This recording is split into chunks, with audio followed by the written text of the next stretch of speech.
네, 안녕하세요. 스타트업과 디지털 기술 트렌드 김기영입니다.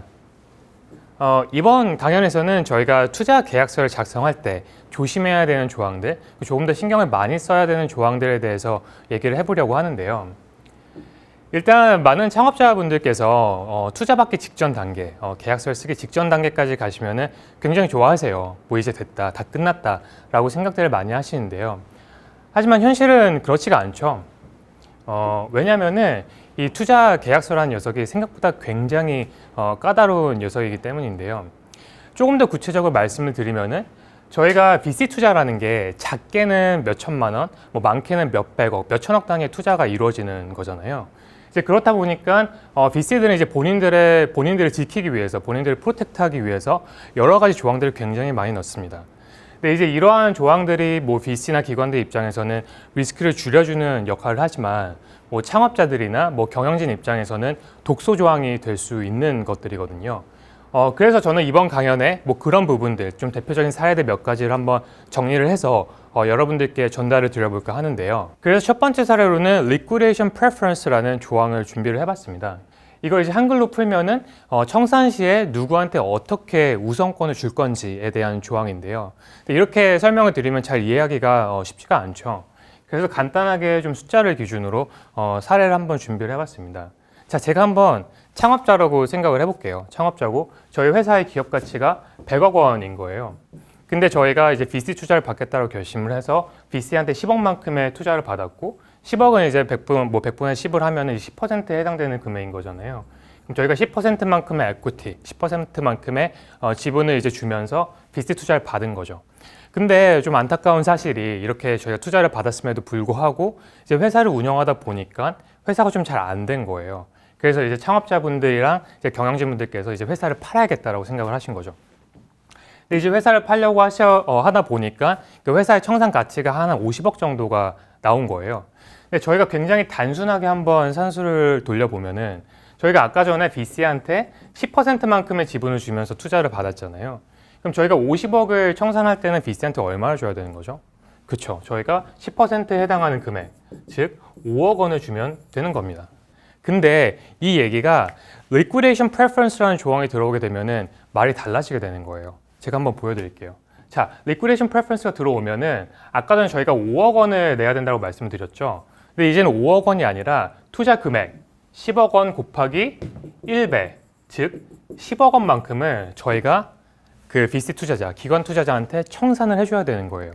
근데 이렇게 되면은 저희가 청산 가치가 50억인데 그 10에 50을 하면은 20%의 지분율이 생기는 거잖아요. 그러니까 다시 말하면 그러니까 회사가 안 됐는데 내가 이 VC한테 투자해줘야 되는 금액은 더 늘어나게 되는 거예요. 독소 조항이 될 수 있다라는 거죠. 자, 그러면은 2배가 되면 어떨까요? 그렇죠. 맞습니다. 10억 곱하기 저희가 2를 하면 되는 거예요. 그럼 20억 원을 저희가 지급을 해야 되는 거고요. 그렇게 되면 거의 40% 정도의 지분을 갖게 되는 효과가 있는 거죠. 자, 근데 저희가 아까 말씀드렸듯이 저희 처음에는 원래 한 5억 원 정도, 굉장히 단순하게 생각을 했을 때 5억 원 정도만 처리를 해주면 되는 게 이 Liquidation Preference라는 조항이 들어오면서 10억 원, 20억 원이라는 굉장히 납득하기 어려운 숫자를 지급해야 되는 그런 상황까지 갈 수 있다는 겁니다. 그리고 관련해서 여러분들께서 알아두시면 좋은 상식이 뭐냐면요. 저희가 이제 회사를 청산을 할 때는 이런 순서로 가요. 데트, 우선주, 보통주 이런 순서로 갑니다. 이제 데트라는 거는 쉽게 설명을 드리면요. 그냥 빚쟁이라고 보시면 되는데요. 저희가 빚을 제일 먼저 갚는 거예요. 예를 들면 제가 회사가 뭐 안 됐다, 회사를 청산한다, 그럼 일단 빚부터 처리를 하는 거고요. 빚이 처리가 된 다음에 우선주랑 보통주를 갖고 있는 분들한테 저희가 청산 금액을 정산을 하는 그런 순서로 간다. 그리고 아까 말씀드린 그 Liquidation Preference라는 거는 이 뒷단에서 이루어지는 것들이다라고 보시면 되는데요. 근데 어쨌건 제가 말씀드리고 싶은 내용의 가장 핵심은 뭐냐면요. 그러니까 이러한 조항들을 여러분들께서 잘 이해하지 못하고 덜컥 계약서를 쓰시게 되면은 나중에 굉장히 큰 후폭풍을 맞을 수 있다라는 메시지를 드리는 겁니다. 그리고 두 번째 사례로는 Drag Along이라는 조항을 준비를 했는데요. 이 Drag Along을 한글로 풀어서 설명을 드리면은 동반 매각 요청권이다라고 이해를 하시면 돼요. 근데 마찬가지로 이것도 뭐 그냥 한글이나 영어만 봤을 때는 어떤 개념인지 어떤 뜻인지 쉽게 이해가 안 가시죠. 그래서 간단하게 좀 사전적 정의를 준비를 해봤는데요. 이 drag along 조항이란 무엇이냐면은 majority shareholder, 대주주죠. 대주주가 마이너리티 쉐어홀더, 소액 주주한테 회사를 팔자고 강요할 수 있는 조항이다라고 이해를 하시면 됩니다.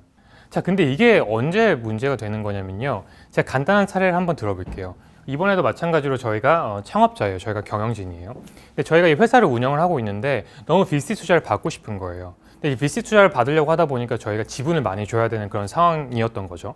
그래서 결과적으로 저희가 투자를 받기로 했고 VC한테 굉장히 많은 지분을 줬어요. 이제 그렇게 되면서 VC랑 창업자분들의 입장이 위치가 바뀌어 버리게 된 거죠. 그래서 설명을 드리면은 VC가 이제 최대 주주로 올라간 거고요, 대주주로 올라간 거고요. 창업자분들이 이제 소액 주주로 위치에 전환이 돼 버린 거예요.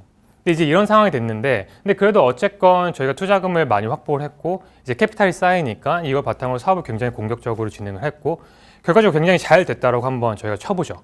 잘 됐고 빠르게 성장했고 영업 실적도 굉장히 좋아졌어요. 근데 이제 그렇게 하다 보니까 주변에서 저희 회사를 이제 탐내기 시작을 한 거죠. 이제 옆에 있는 회사들이 와가지고 얘네 되게 괜찮네, 잘 나가네, 이거 우리가 사면 좋겠다, 우리 이만큼 가격에 살 거니까 너네 한번 받아볼래? 너네 억셉트 해볼래? 라는 제안이 들어오기 시작을 한 거예요.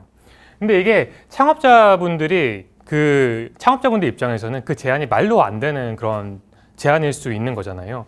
예를 들면 이분들 생각으로는 저희가 지금 굉장히 빠르게 성장을 하고 있고 이게 좀만 더 크면은 시장을 장악할 수 있는데, 시장을 장악을 하면은 더 큰 파일을 가져올 수 있는데 내가 왜 굳이 지금 팔어? 라는 생각을 할 수 있는 건데요. 근데 반면에 또 VC는 다른 생각을 할 수 있겠죠. 이 정도 금액이면은 상당히 좋은 리턴이 나올 수 있을 것 같은데 우리 그냥 팔까? 팔아버리자 라고 또 VC는 생각을 할 수 있다라는 건데요. 그럼 이제 이런 경우에는 VC랑 창업자분들이 의견이 충돌하게 되는 거죠.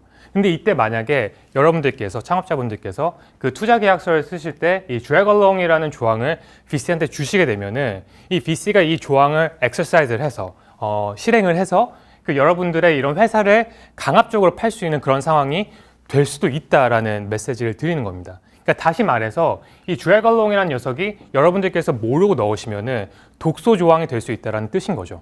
근데 저희가 일단 오늘 강연에서는 좀 간단하게 가장 핵심적인, 가장 많이 문제가 되는 사례였던 liquidation preference와 drag along이라는 조항에 대해서 설명을 드렸는데요. 물론 이제 그것만 있는 건 아닙니다. 굉장히 여러 가지 조심하셔야 되는 조항들이 있는데 예컨대 use of proceeds라는 게 있고 우선 매수권이라는 게 있고 이사의 선임권, anti-dilution 조항, 기타 등등 굉장히 여러 가지 조항들이 여러분들께서 신경을 많이 쓰셔야 돼요. 그리고 이 부분에 대해서는 제가 나중에 한번 좀 시간이 된다면은 추가적으로 정리를 해서 설명을 드릴 예정인데요. 근데 어쨌건 다시 한번 좀 강조해서 말씀드리고 싶은 포인트는 뭐냐면요. 이 투자 계약서라는 거는 그 투자자들의 그런 리스크를 해칭을 하고 여러 가지 투자자들의 그런 권리를 보호하기 위해서 상당히 많은 독소 조항이 들어갈 수 있다. 그리고 이 독소 조항들이 창업자나 경영진 입장에서는 굉장히 큰 데미지로 다시 돌아올 수 있기 때문에 이런 것들을 더욱더 신중하고 잘 인지한 상태에서 반드시 계약서를 쓰셔야 한다라는 메시지를 끝으로 드리면서 김기영의 스타트업과 디지털 기술 트렌드 오늘 강연 여기서 마무리하도록 하겠습니다. 감사합니다.